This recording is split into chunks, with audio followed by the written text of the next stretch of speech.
प्रकार आहेत.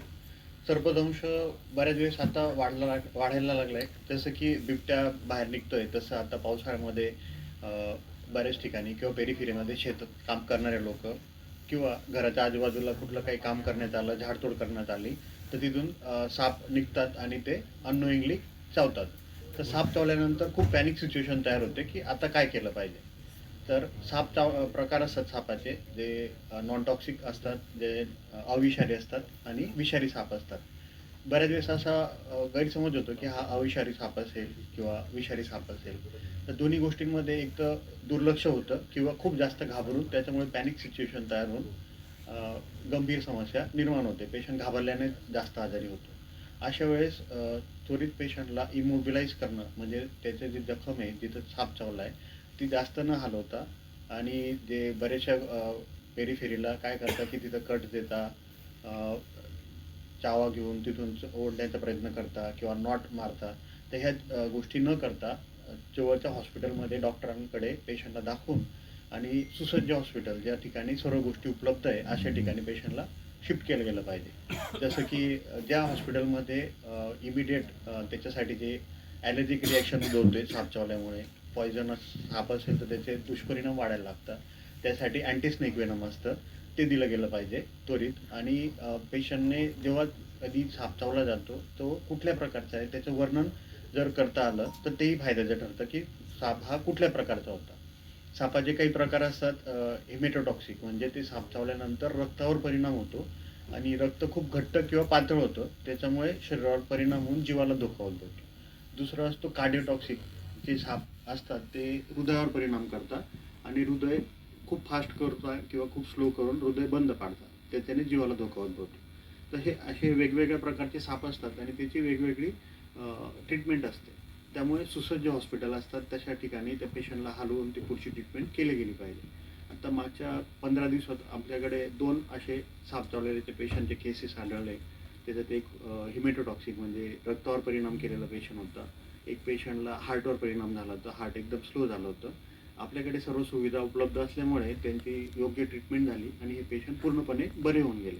हे क्रिटिकल पेशंट होते जे 2-3 ठिकाणी फिरून, एक पेशंट सिन्नर साईडहून आलेलं होतं, तिथं प्रायमरी ट्रीटमेंट घेतली, दुसऱ्या हॉस्पिटलला गेलं, नंतर आपल्याकडे आलं, तर ते खूप जास्त कॉम्प्लिकेट झालं.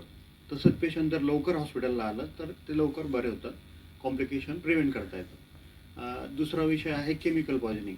केमिकल पॉयझनिंगचं प्रमाण सध्या खूप वाढलं आहे. त्याचे बरेचसे कारणं असतात. सर्वात आपण कॉमनली बघतो तर ते सुसायडल.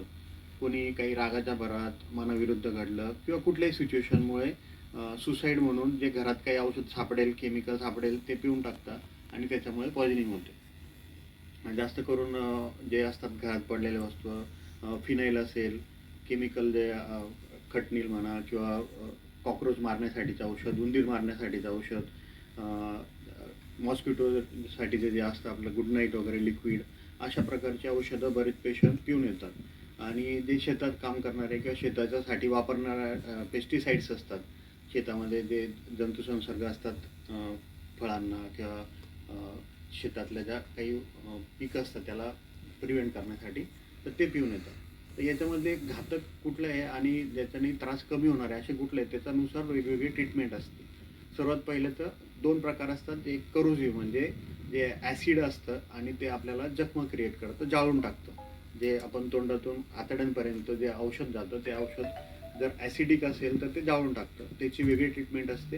आणि जे केमिकल पॉयझन असतं त्याची वेगळी ट्रीटमेंट असते. जे केमिकल पॉयझन असतं त्याला त्वरित नाकातून नळी टाकून जेवढं ते बाहेर काढून घेता येईल तेवढं करायला लागतं.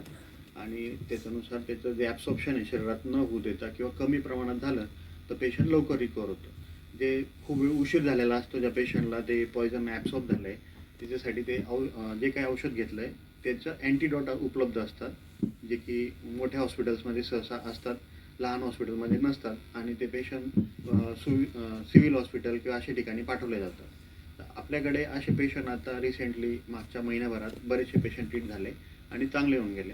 आपल्याकडे ह्या सर्व प्रकारच्या ट्रीटमेंट उपलब्ध आहेत. आणि त्याला प्रिव्हेन्शन काय करायचं, पॉयझन जे आहे किंवा केमिकल पॉयझन जे आहे तर ते घरात द्या, आपल्याला हातात पोचेल अशा ठिकाणी न ठेवता लहान मुलांना किंवा कुणाचाही ते लांब थोडं हाईटवर ठेवलं गेलं पाहिजे, इझिली रिचेबल नाही पाहिजे. आणि तसं काही झालंच तर ते त्वरित डॉक्टरांना कॉन्टॅक्ट करून त्याची ट्रीटमेंट केली गेली पाहिजे.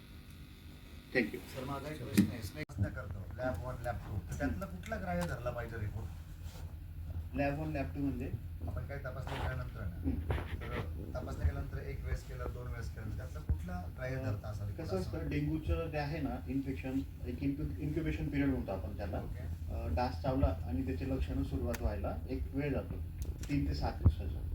त्या पिरियडमध्ये जर इमिडिएट टेस्ट केल्या तर ते डेंग्यू व्हायरसचे परिणाम रक्तावर झालेले नसतात. ते फक्त तात्पुरतं म्हणजे सुरुवात असते तेव्हा अंग दुखतं, बॉडी पेन. कुठले आजार कॉमन आहेत हे माहिती असणं डॉक्टरला गरजेची आहे.